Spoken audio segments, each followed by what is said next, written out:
This is all wrong. I shouldn't be up here. I should be back in school on the other side of the ocean. Yet you all come to us young people for hope. How dare you! Boring! Boring! Boring! Okay, you got it work. Don't tell us what we're gonna feel. We're trying to solve a problem. Don't tell us what we're gonna feel. I'm not telling you. Because you're in no position to dictate that. That's exactly what you're doing. You're in no position to dictate what we're gonna feel.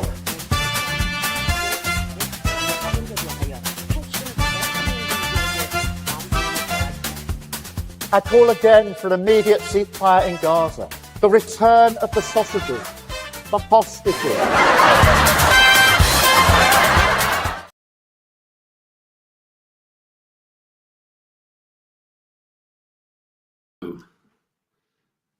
Greetings and welcome to Lembit Öpik Live here on Unprecedented TV with a slightly different format this morning.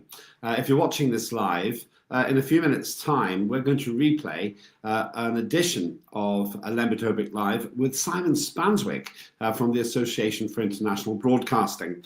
About a week ago, once again, if you're watching this live, I was talking with him about the problems facing the BBC at the moment. At that time, the Director General, Tim Davie, had just resigned, and there was some speculation about why he resigned and what this implied for the state of the British Broadcasting Corporation.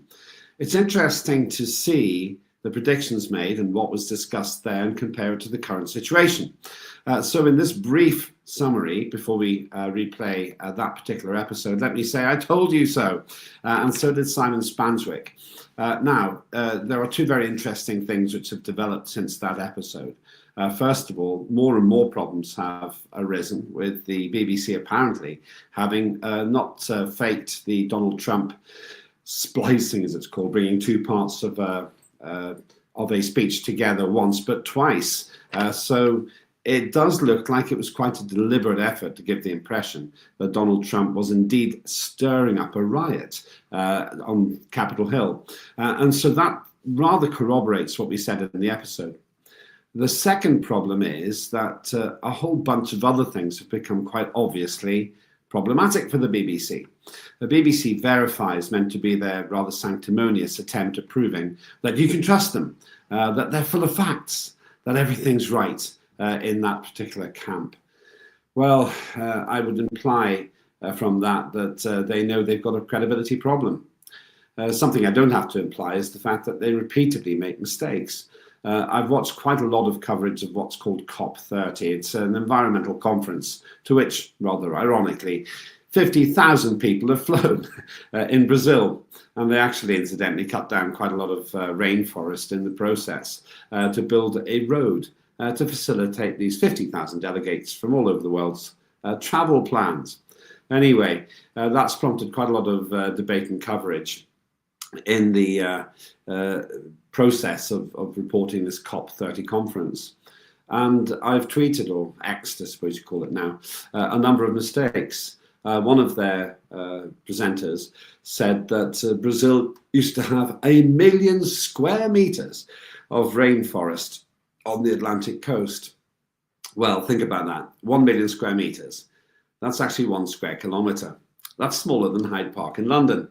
Now, that's a pretty crass error to make. In the same episode of, I think it was called Global Eye on the BBC, they said that the world is now warmer than it's ever been. Well, that's not true. In fact, we're living in an ice age. For most of the history of the Earth, there has been no ice at the northern and southern poles. That's just a basic mistake. When I highlight these things, they're either brushed away or ignored. So let me tell you, I'm going to be contacting the BBC to ask them to clarify why these basic mistakes are being tolerated. All of this is to say the discussion I had with Simon Spanswick last week is more salient than ever. We'll do another update on this later on in the week. But it's worth watching this, just not because we're crowing about being right, but because it does illustrate that when the Association for International Broadcasting, which is necessarily objective. They don't take a political side, and they're certainly not going to slam the BBC in some partisan way. But when they observe in an objective way that there are issues, I think the BBC needs to be concerned. What does it mean for the future? Beginning to look like the BBC is going to lose its licence fee. A lot of people aren't paying it already, and some people conscientiously object. They don't want to pay it because they think it's wrong. Well, I think that's going to be the core of the debate. It's worth noting that the man most likely to be the next Prime Minister, that's Nigel Farage, has said he will do away with the BBC licence fee. Put all that together and the BBC is essentially on notice to get its act together. Can they do that? That's the big question.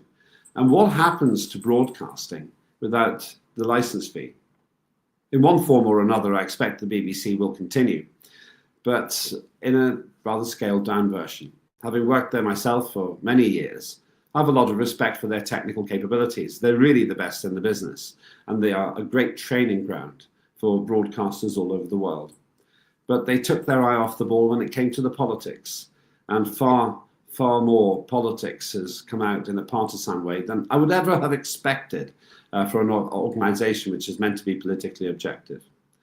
I'll leave you to decide where the BBC should go. I'm not going to sit and just condemn them, though I get very frustrated with them, especially with the rather partisan way in which they've tended to present the American president. They clearly didn't respect him. That's why Panorama broadcast some very badly doctored speech making. But more than that, I also think it's time they stopped being so woke and started being more questioning about information brought out by the government. For example, about this man, Axel Rudikabana, who ruthlessly murdered 3 young children in Southport. For the BBC to have its relevance, it really has to start being truly objective, rather than partisan and reflecting the woke ideology of many of the people who work there. So enjoy the show coming up in a minute or two, and hopefully we will be able to continue accurately predicting what's going on. And as I've said before, we don't want to beat the mainstream media, we want to be the mainstream media. I'm Lembit Öpik. This is Unprecedented TV. Enjoy the replay.